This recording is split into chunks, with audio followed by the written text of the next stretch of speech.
आप जो घी खा रहे हैं क्या वो वाकई घी है, और जो दूध आप बच्चों को पिला रहे हैं उसमें दूध कितना है, और जो कुकिंग ऑयल आप रोज़ाना इस्तेमाल कर रहे हैं वो किस मयार पर पूरा उतरता भी है या नहीं। पाकिस्तान में 491 पैक शुदा घी, तेल और दूध के नमूने टेस्ट हुए हैं। 176 नमूने फेल हुए, यानी तकरीबन 36% मसनूआत मयार पर पूरी ही नहीं उतरी हैं। और सबसे बड़ा झटका, वनस्पति घी के तकरीबन हर 2 में से 1 सैंपल गैर मयारी निकला है। ये सिर्फ घी, तेल और दूध की कहानी नहीं है, ये सवाल है कि हम पाकिस्तानी आखिर खा क्या रहे हैं। मुल्क भर की मार्केट से लिए गए पैकशुदा घी, खुर्दनी तेल और दूध के 491 नमूनों में से 176 सैंपल कौमी मयार पर पूरे ही नहीं उतर सके हैं, यानी हर 3 में से तकरीबन 1 सैंपल गैर मयारी निकला है।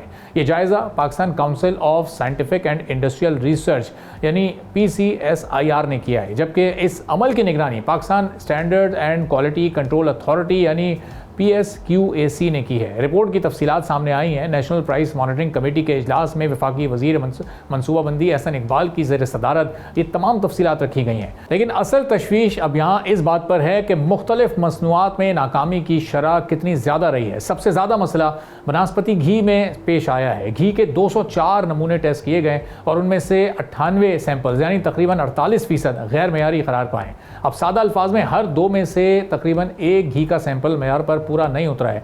ब्लेंडेड कुकिंग ऑयल के 146 सैंपल्स में से 40 गैर मयारी निकले, यानी तकरीबन 27% ऐसा तेल जो मुज़र सेहत है वो रोज़ाना की बुनियाद पर खाया जा रहा है। इसके अलावा वो दूध जो इंसानी ग़िज़ा में एक बुनियादी हैसियत रखती है और जो बाकायदा मशहूर ब्रांड्स के नामों के साथ मार्केट में मौजूद है, डब्बे में बंद महफूज दूध के 104 सैंपल्स में से 26 सैंपल्स मयार पर पूरे नहीं उतरे। इस तरह मार्केट में मौजूद 25% दूध गैर मयारी निकला है। मिल्क पाउडर के 18 सैंपल्स में से 8 नाकिस निकले, यानी तकरीबन 44% सैंपल्स यहाँ भी फेल हुए हैं। अब यहाँ पर काबिल गौर बात यह है कि खुश्क दूध का ज़्यादातर इस्तेमाल बच्चों के दूध या फिर फार्मूला मिल्क में होता है। रिपोर्ट का एक और अहम इंकशाफ दूध के हवाले से एक सैंपल में मिल्क फैट सिर्फ 0.8% रिकॉर्ड हुआ है, जबकि कौमी मयार के मुताबिक दूध में कम अज़ कम 3.5% फैट होना ज़रूरी है।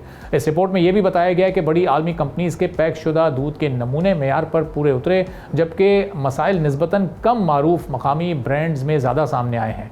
रिफाइंड पाम ऑयल के सिर्फ 4 सैंपल्स टेस्ट किए गए, लेकिन उनमें से 3 मयार के ख़िलाफ़ पाया गया, यानी 75% सैंपल्स इंसानी सेहत के लिए मुज़र या गैर सेहत बख्श करार पाए हैं।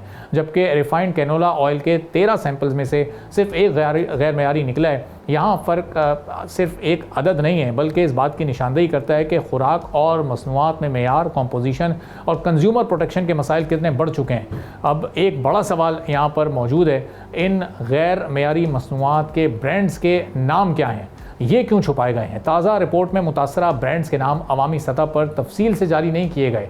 ये मामला सार्फिन के लिए इसलिए भी अहम है क्योंकि अगर कोई प्रोडक्ट मयार पर पूरी नहीं उतर रही तो ख़रीदार को ये जानने का हक़ होना चाहिए कि वो कौन सी मसनूआत ख़रीदने से गुरेज करे। दूसरी तरफ सनत के लिए भी ये रिपोर्ट बहुत अहम है, क्योंकि अगर किसी कंपनी की मसनूआत को गैर मयारी करार दिया जाता है तो उसके कारोबार, ब्रांड रेपुटेशन और कंज्यूमर के एतमाद पर बराह रास्त असर पड़ सकता है। इसीलिए टेस्टिंग के तरीक़ेकार, सैंपल लेने के अमल और लेबॉर्ट्री नताइज की शफाफियत भी बहुत अहम है। अब हुकूमत ने इस मामले को अगले मरहले में ले जाने का फैसला किया है। वफाकी वज़ीर मनसूबाबंदी एहसन इकबाल ने खुले घी, खुर्दनी तेल और दूध का भी मुल्क गिर सर्वे कराने की हिदायत की है, यानी मौजूदा रिपोर्ट सिर्फ पैक शुदा मसनूआत तक महदूद थी। अगले मरहले में वो खुराक भी ज़ेरे निगरानी आएगी जो बग़ैर पैकिंग के मार्केट में फ़रोख्त होती है। इसके लिए वजारत मनसूबाबंदी, PCSIR और PCSQAC के माहिरीन पर मुश्तमिल खुसूसी टेक्निकी कमेटी भी कायम की गई है।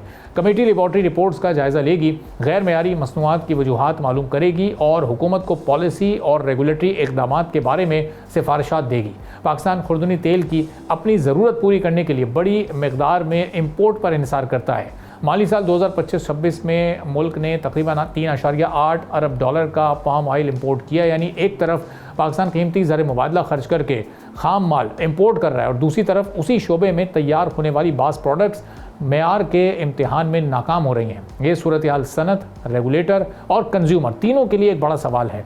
सनत की को बेहतर क्वालिटी कंट्रोल की ज़रूरत है, रेगुलेटर को मुसलसल और शफाफ टेस्टिंग की ज़रूरत है और सारिफ को ये मालूम होना चाहिए कि वो जो चीज़ ख़रीद रहा है वो वाकई महफूज और मयारी है या नहीं।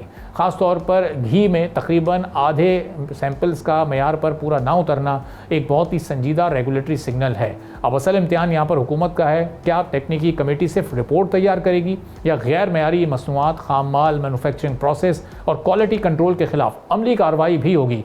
और फिर सबसे अहम सवाल कि क्या हुकूमत आवाम को ये भी बताएगी कि गैर मयारी मसनूआत कौन से ब्रांड्स की थी? क्योंकि खुराक की मार्केट में सिर्फ मयार की जांच काफ़ी नहीं है, सारिफ को मालूमात देना भी कंज्यूमर प्रोटेक्शन का हिस्सा है। अब क्या इन तमाम स्टेप्स को फॉलो किया जाएगा या नहीं, और कंज्यूमर प्रोटेक्शन क्या वाकई हमारे मुल्क में एग्जिस्ट करती है या नहीं?